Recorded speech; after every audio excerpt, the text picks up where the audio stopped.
समिति में दलित फंड से बन रही सीसी सड़क निर्माण में भारी अनियमितता का आरोप लगा है। बिना सूचना बोर्ड के हो रहे घटिया निर्माण पर अब डीबीओ ने सख्त जांच के आदेश दिए हैं। आइए जानते हैं पूरी report.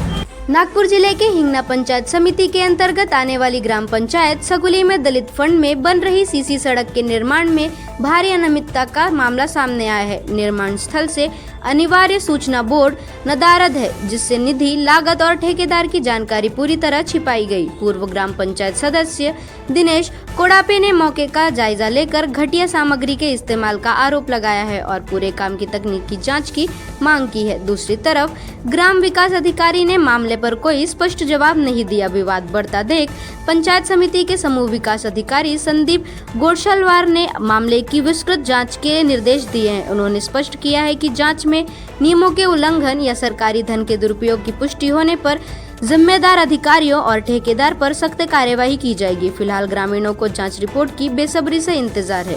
Bureau report, news Bharat. ग्रामपंचायत सुकळी गुपचूप येथील सिमेंट रोडच्या संबंधाने काल सतीश भालेरावजी यांनी माझ्या निदर्शनास काही बाबी आणून दिल्या।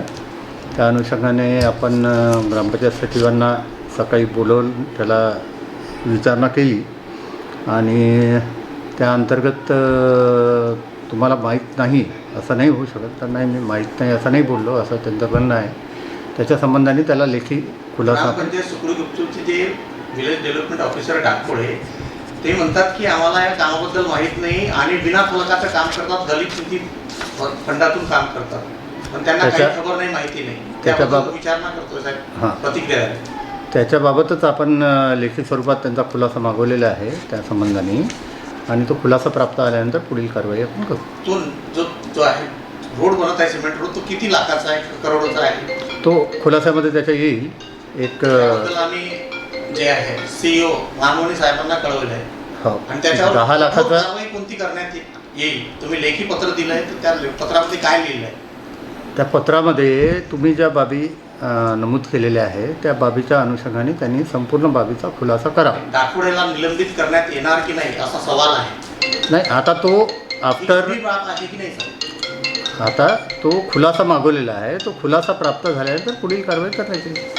हे जे रोड बनलेला आहे आणि या जे गावामध्ये आहेत ग्रामपंचायत सुकळी गुपचूप, तर सरपंचांना तुम्ही सवाल केला होता का, विचारणा केली का याबद्दल? काहीच माहिती नाही आणि इतके आता सरपंचांनाही माहिती नाही याबद्दल? सरपंचाला माहिती आहे, बरं, पण ग्रामसभा घेते, आमसभा घेते, तर 1 वर्ष झालं अजूनही हे दौंडी देत नाही। कधी गावातल्या लोकांना नोटीस सुद्धा नाही देत का आज आमसभा आहे। आम्हाला माहितीनुसार कळलंय की तुम्ही सर्व माहिती अधिकारात हे सर्व पुरावे घेतले। आता घुमाला माहिती अधिकारात तुम्ही कागदपत्र गोळा केले आहेत, गोळा बरोबर केले आहे। बरं, हो हे बरोबर आहे ना? हो, माहितीच्या अधिकारामध्ये 2 लेटर देऊन झालेले आहे माझेवाले, आणि काही माहिती तुमच्याकडे आलेली आहे पोस्टाने, बरोबर आहे? पोस्टाने त्याने लेटर पाठवलं आहे। बरं, तर त्यांनी पैशाची पण मागणी केली आहे की इतकाले पैसे 87,000 रुपये भरायला लागत, बरं, त्याच्यानंतर तुम्हाला ते माहिती मिळेल म्हणून त्याने। हे बघा, हा असा भोंगळ कारभार जो ग्रामपंचायत पुरावा पण माझ्याकडे आहे। बरं, आणि यांच्या पुरावा पण मी देऊ शकतो। बरं,